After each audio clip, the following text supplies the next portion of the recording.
This is a single leg press with a quad bias. This unilateral leg press variation allows us to train one leg at a time, which can help balance out our individual leg strength.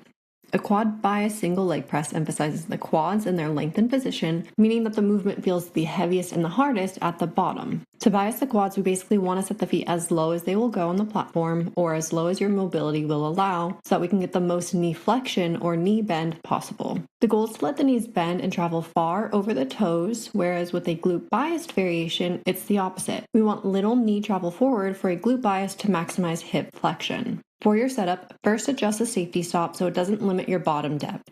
Start with both feet on the platform so you can get yourself into position safely. Place your foot as low on the platform as you can while still keeping your entire foot planted and in contact with the platform. You don't want your heels to rise off of the platform at any point of the exercise. Once you are set, remove one foot and place it on the floor, leaving the working foot exactly where it is. You can also do a beast stance and have the non-working leg on a tiptoe at the very bottom of the sled. That's personally how I like to do it. If you do use the beast stance, it is easy though to start pushing through the toe of that foot, so try your best to push only through the working foot. Once you unrack the weight, lock yourself into the seat by using the side handles to pull your hips and lower back firmly into the seat. You want to feel secure and braced, and pulling on those handles can also help engage the lats to better support and protect your core. You do not want to place your hands above your head on the headrest. What it does is it expands and flares your rib cage up, reduces core strength, and it makes your lower back less protected, and it makes the movement overall less stable. For your execution, from the top position, begin lowering the weight slowly and under control.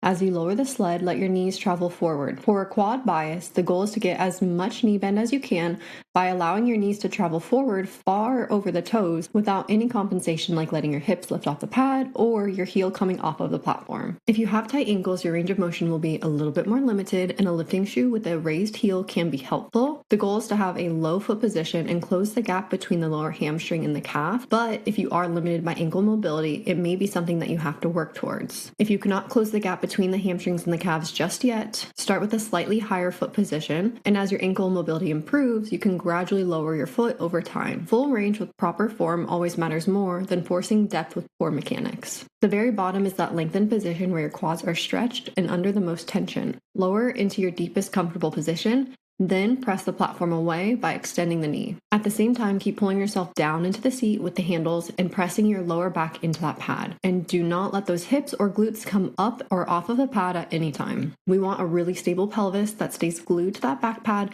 and pulled into the seat. We don't want the hips rolling up or off of the seat. This helps keep the tension exactly where we want it on the quads and away from other areas like the lower back. So let's go over some common mistakes. One common mistake is placing your foot too high on the platform, which can shift the work away from the quads and onto the glutes. To fix this, you want to bring your foot lower and allow the knee to travel forward naturally. Another mistake is rushing the descent. Dropping too quickly into that bottom position can reduce your quad tension and increase joint stress. We really want to slow the lowering phase and stay in control. And last but not least, another common mistake is letting your knee fall inward towards your body's midline.